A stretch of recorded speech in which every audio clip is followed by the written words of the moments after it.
David here with Fig Boot on Pens. This past weekend was the DC Pen Show, and if you keep up to date with all the goings on in the pen world, you probably get tired of hearing everyone talk about the DC show. But it was my very first time attending the show, so I thought that I'd show you a little bit about what goes on at the largest pen show in the world and show you some of my loot. As it has been for many years, the show takes place at the Sheraton in Tysons Corner, Virginia, about 15 minutes from the Capital District. Technically, it's a 4-day show beginning on Thursday, but Thursday is generally the day when the vast majority of the vendors arrive and work to set everything up in preparation for the rest of the show. For all intents and purposes, the show really begins on Friday. And if you ever want to attend the show in the future, my number one recommendation for anyone attending the show would be to pay the extra money and attend on Friday. A weekend pass was $8, but a Friday Trader's Pass was $45. It was truly worth the extra money. Friday doesn't have the large crowds of Saturday and Sunday, and it really gives you the opportunity to meet folks and socialize and spend some time together on a day that is not so busy. Because come Saturday, all the vendors are mainly focused on doing as much business as possible, which is, after all, the main goal of the show for them. And the show is truly a who's who of the pen world. The show consists of 3 main areas. There was the lobby area under the atrium, and this is where folks like Van Ness and Wall Eversharp, Dan Smith from Nib Smith was there, as well as others like Carrie from Fountain Pen Day had their tables out there as well. Hiding in the back in the blue shirt was Brad from Knock and the Pen Addict. And in the front, in the gray shirt, is my friend David, who has one of the top Pilot Vanishing Point collections in the world. It truly is something to behold. There was an interesting company which just launched a line of Hawaiian nature-themed pens called Kanalea that had some very cool-looking pens. There was also a very large ink sampling table with literally hundreds of inks to test in virtually every brand imaginable. There was the smaller of the 2 ballrooms, and this room had folks like Kinro and Bittner and Edison. Here's Brian and Andrea Edison. They always have a very cool looking display with the wide variety of materials that they offer.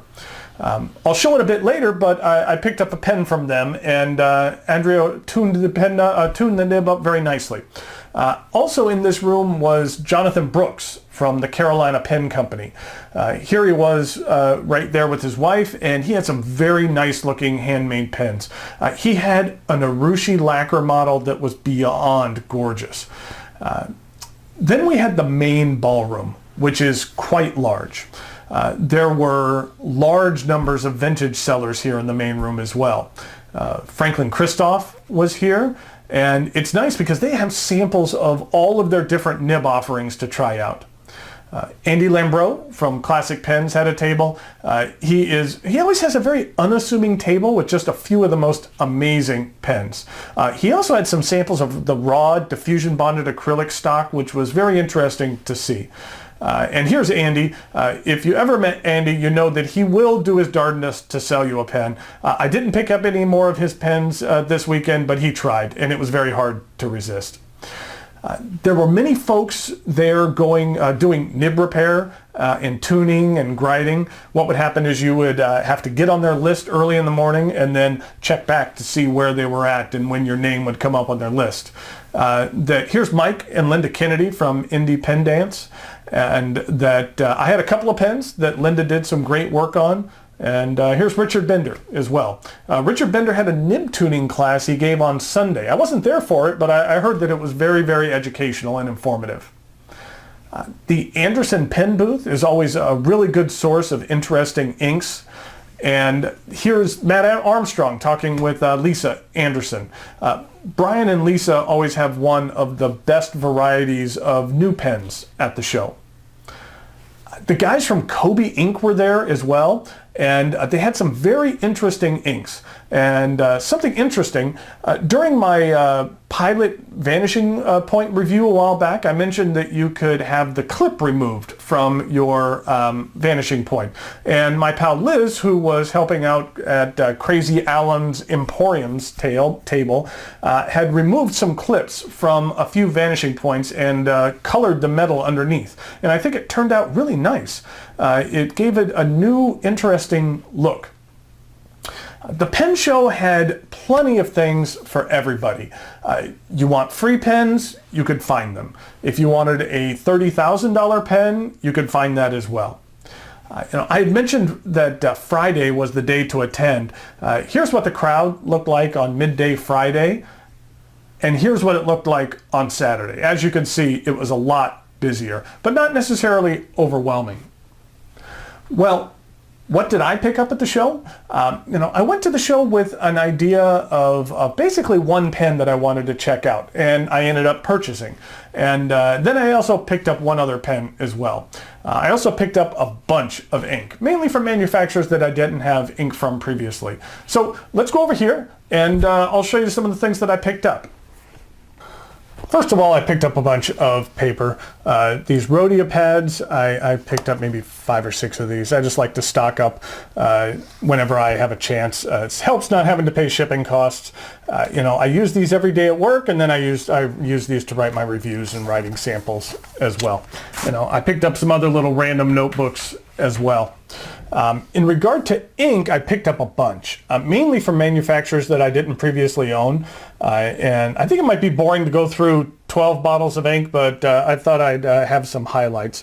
The first was this KWZ ink. Now, this is a Polish brand. I understand that you pronounce it differently in Polish, but I'm just going to call it KWZ for right now. And I picked up Azure number 4, which is a nice blue with some decent sheen to it. Then is the Kobe ink that I mentioned previously. I picked up number 17, and it's a nice little bottle. It's well, maybe not a nice little bottle. It's kind of a neat logo, but it's the same Sailor bottle, which isn't necessarily the best, especially for large nibs. But the ink is very, very nice. And it has some neat stories behind each of the inks. They gave me a nice color sheet that is in Japanese and tells the story behind each of the inks. Now I just need to figure out how to read the Japanese portion. And then also kind of a neat sheet here showing all of their different colors, which is just kind of a nice little way to look at them right there. I have someone in the house who is a Jane Austen fan, and so I picked up some Organic Studio Jane Austen, which is kind of this lavender type color.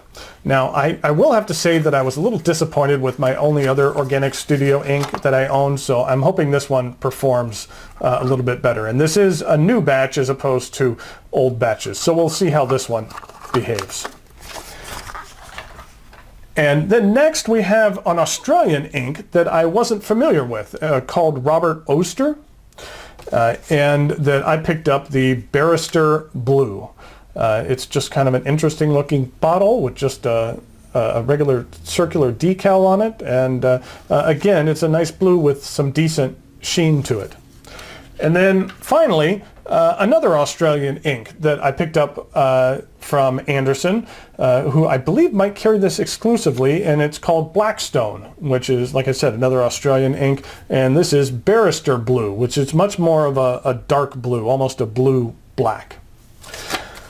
Something else that I picked up from the Independence folks is this Ink Zap, which is some ink removal for your so when you get ink all over your fingers, you actually put some of this on there and let it sit for a second, and then rinse it off, and the ink comes off really well from your hands. So it seems like I get ink on my fingers all the time, and so this is a good way to get that off when need be. So finally, I have a couple of pens. Now, first I picked up this Edison Glendmont. I really like the size of the Glenmont, which is slightly larger than my other two Edisons. And the chatoyance on this pen is pretty sweet. And as I mentioned before, Andrea Gray did a pretty good job, or a very good job of tuning the nib for me on this one. Then I have this Diplomat Excellence A. Now, recently I reviewed the Diplomat Aero, and I really appreciate everyone visiting the sites that are nice enough to donate these items for review and giveaway.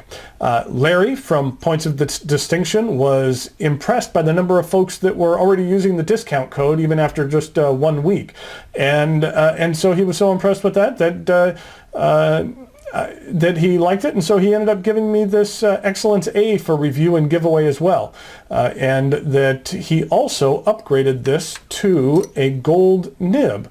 So this is a $325 pen, which I will be reviewing in the near future and also be giving away. So look forward to that review and that giveaway coming up here in the next month or two. And then finally, we have my main purchase of the show. There was one pen that I went into this show intending to purchase, and that was the Wahl Eversharp DecoBand. This is the Rosewood Ebonite model, and it is a massive pen. The thing is amazing. And check out this nib. And the red feed is just very, very cool. This DecoBand will definitely be given a review in the very near future as well, because there is an awful lot to talk about this pen. It is truly excellent craftsmanship and just an amazing writing device. So that was my main purchase, the Wahl Eversharp DecoBand. Whenever I'm in the DC area, there's a couple of things that I really like to do. I like to visit the Lincoln Memorial. While I was there, I usually take time to read both the Gettysburg Address, and which is engraved on one wall, and his second inauguration address, which is engraved on the other. Then I usually go stand in the place where Martin Luther King stood, and I kind of look out at the reflecting pool and imagine what it would have been like back in 1963. Then I make my way over to the Vietnam Memorial, and this memorial is very close to the bustling activity around the Lincoln Memorial, but it really feels a world apart. It's a beautiful monument that offers a place for reflection on those that were lost during the war. And I don't visit here because I lost a friend or a family member, but I make it a point to visit whenever I'm in the area because there's someone who gave their lives in the war that has my name. He happened to pass away very close to my birthday as well. I know where my namesake is at on the wall, but each visit I still go to these reference books they have and I look them up, and it gives you the panel number as well as the row where the name is at. Army Staff Sergeant David Allen Parker was a Special Forces medic from San Angelo, Texas, who volunteered for an 8-man surveillance mission in the spring of 1968, and it cost him his life. And I think it's the least I can do to stop by every so often and say hello. So the show was quite the experience. Tons of very cool products, and it was a really great opportunity to meet and to socialize with some old friends and to make tons of new friends. I had many viewers stop and say hello as well, and that was really nice to see, and it was really nice to meet folks. I even attended a meeting of and was inducted into the Black Pen Society, which is a not-so-secret club. I think the main responsibilities of membership seem to be smoking cigars and drinking scotch and professing your love for black pens. So that was my recap of the DC show. I hope that you really enjoyed taking a look and getting a glimpse of what it's like to attend the show. If you ever have the opportunity to attend the DC show or any of the other regional shows, I would highly recommend it. It was truly worthwhile. So thanks for watching, and I'll talk to you later.